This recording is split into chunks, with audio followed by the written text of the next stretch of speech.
آج ہماری قوم کی ہے، خانقاہوں میں مراقبے کروائیں گے، محاسبے کروائیں گے، مدرسوں میں پڑھائیں گے، یونیورسٹیوں میں پڑھائیں گے، جب اس کے دماغ پہ شہوت چڑھے گی اس کو شادی کا مشورہ نہیں دیں گے، اس کو یہ محاسبہ کرو، مراقبہ کرو، فلاں بزرگ کا بیان سنو، تبلیغ میں چلہ لگاؤ، 4 مہینے لگاؤ۔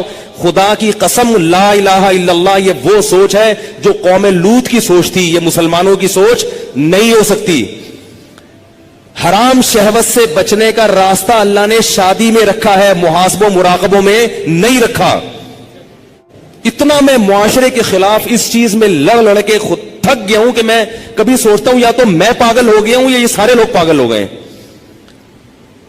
ایک خاتون کا میرے پاس فون آیا، میں بیوہ ہو گئی ہوں، میرے سے اپنی خواہش برداشت نہیں ہو رہی، زنا کا خطرہ ہوتا ہے، تو میں ایک کم درجے کا گناہ کر کے اپنی خواہش کو پوری کر لیتی ہوں۔ میں نے کہا حرام ہے، آپ نکاح کریں، مجھ سے کوئی نکاح کے لیے تیار نہیں ہے۔ میں نے کہا آپ اپنے حقوق سے دستبردار ہو کر کسی سے نکاح کر لیں کہ بھئی مجھے صرف اپنی اس حلال خواہش کے لیے کسی مرد سے نکاح کرنا ہے، میں اپنے آپ کو گناہ سے بچانا چاہتی ہوں، میں اپنے حقوق چھوڑنے کے لیے تیار ہوں۔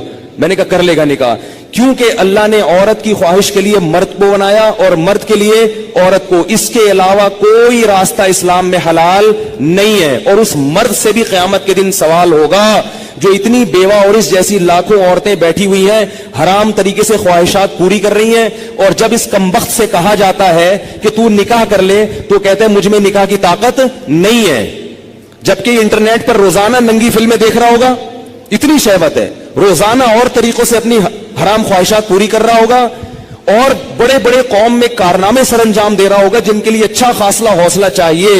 لیکن جہاں کسی عورت کو عفت اور پاکدامنی والی زندگی میسر کرنے کی بات آتی ہے، نکاح کی بات آتی ہے، یہ بکری بن کے بیٹھ جاتا ہے، کہتا ہے میرے اندر قوم سے لڑنے کی، رشتہ داروں سے لڑنے کی طاقت نہیں ہے۔ ویسے اس کو بولو نا وہاں جا کے بم رکھ کے آؤ تو رکھ کے آ جائے گا، یہ اس کو بولو نا یہ فتح کر لو مارے کا، یہ کر کے آ جائے گا۔ تو بھائی یہ طریقہ نہیں ہے۔ اللہ نے سورہ نور میں نظروں کی حفاظت کا حکم دیا، اور اگلی آیت میں اللہ نے نکاح کا حکم دیا ہے، آلٹرنیٹ فوراً بتایا ہے۔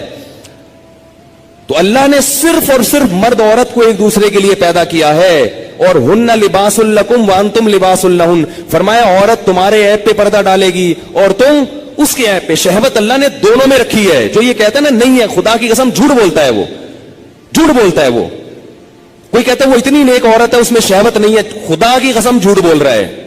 جیسے بھوک لگنے کا تعلق آپ کے نیک ہونے یا نہ ہونے سے نہیں ہے، تو سیکچول ڈیزائرز جو ہیں اس کا کسی کے نیک یا برے ہونے سے تعلق نہیں ہے۔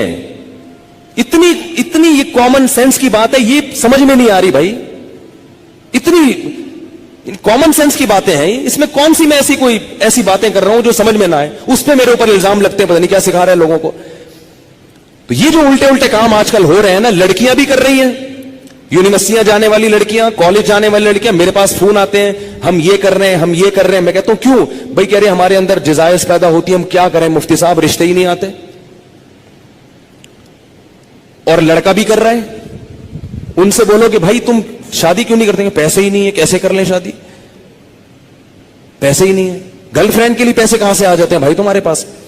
نکاح کے لیے یہ دماغ سے نکال دو کہ پیسوں کی ضرورت ہوتی ہے۔ یہ دنیا کا سب سے بڑا جھوٹ ہے کہ شادی کے لیے پیسے چاہیے۔ او بھائی شادی ایجاب و قبول کا نام ہے، خدا کی قسم نہیں چاہیے پیسے شادی کے لیے۔ اگر شادی کے لیے پیسے چاہیے ہوتے تو اللہ قرآن میں نکاح کا حکم دینے کے بعد غریب اور فقیر کو الگ سے ترغیب نہ دیتا۔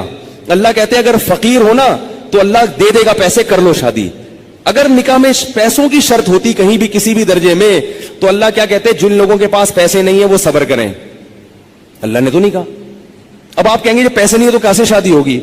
نکاح نام ہے ایجاب و قبول کا۔ بھائی کسی لڑکی سے عقد کر لو، ایگریمنٹ کر لو کہ میں تمہیں اپنے نکاح میں لیتا ہوں، وہ اس کہ ہاں میں نے قبول کیا، گواہ سن رہے ہو، یہ بات ہو گیا۔ اب اگر پیسے نہیں ہے تو اس کو بتاؤ بھائی پیسے نہیں ہے میرے پاس، تم میرے گھر آگے رہنا چاہتی ہو تو میرے ذمے تمہارا خرچہ ہے، لیکن یہ ہے میرے پاس، میں جتنا خود کھا رہا ہوں اس میں سے آدھی روٹی تمہیں کاٹ کے دے دوں گا۔ بہت مشکل ہے۔